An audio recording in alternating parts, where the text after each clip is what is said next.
Hier, je parlais sur mon compte YouTube de Madame Thévenot qui était passée chez Pascal Praud et qui nous faisait tout un laïus en nous expliquant qu'ils avaient tout réussi, que la France allait mieux, que Choose France, tout ça, machin, et ceux qui étaient pas contents, ceux qui étaient dans le commentaire, il fallait s'engager. Elle avait dit à Pascal Praud, vous avez qu'à vous engager, c'est la seule réponse qu'elle a réussi à lui donner. Le problème, c'est qu'on a aujourd'hui le FMI qui vient donner raison un petit peu à tous les commentateurs, en fait. Voilà, y compris moi. Pourquoi ? J'avais l'habitude de vous dire que ces gens-là, ils ont l'art et la manière de transformer leurs échecs et leurs naufrages en succès et en victoire. Eh bien, le FMI a frappé, ces dernières 24 heures, en disant que la France était en faillite programmée, quoi. Voilà, tout simplement. Avec un déficit à 6%, avec une dette abyssale qui continue de filer et qui continuera d'augmenter jusqu'en 2030, et puis tout un tas de choses derrière. Voilà.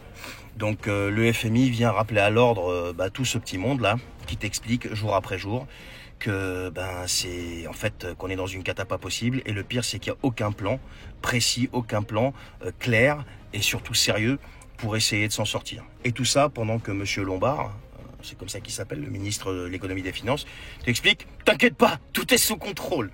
On contrôle tout, il n'y a pas de problème, la situation est sous contrôle. Je crois avoir entendu ça à l'époque de Bruno Le Maire. Dis-moi si j'ai bon ou pas. Donc le réel rattrape Madame Thévenot et sa bande. Voilà. Allez, je vous souhaite une bonne journée. Bon les gars, Gérald Darmanin a été auditionné à propos du trafic de ce que vous savez. Ouais, comment mettre fin au narcotrafic en fait. Eh bien, la seule solution qu'il a pu sortir, c'est la fin de l'argent liquide. Ouais. Tu comprends, il faut en finir avec l'argent liquide. Tu coupes l'argent liquide, eh bien ça y est, c'est fini. Il n'y a plus de point de deal, il n'y a plus rien, c'est la solution pour Darmanin. Alors, il a dit qu'il y aurait peut-être toujours une circulation de substances illicites et interdites, mais si on met un terme à l'argent liquide, fin à l'argent liquide, qu'aux espèces, ça couperait l'alimentation des points de deal. Il a parlé des cryptos aussi, il a dit que les cryptos prenaient de plus en plus de place, mais le principal coupable de tout ça, c'est pas l'inaction de l'État, c'est pas le laxisme judiciaire, c'est pas le fait de ne pas permettre aux autorités de faire leur travail, etc. Non, le seul coupable de tout ça, c'est l'argent liquide. Ça veut dire que si je comprends bien, toute la population française, qui est en écrasante majorité honnête, eh bien, se retrouverait punie à cause de types qui respectent pas la loi. C'est ça en fait. J'ai bon ou pas là? Non mais c'est un truc de fou ces gens-là. Leur lâcheté n'a plus aucune limite. Je n'arrive pas à comprendre ce qui les motive en fait.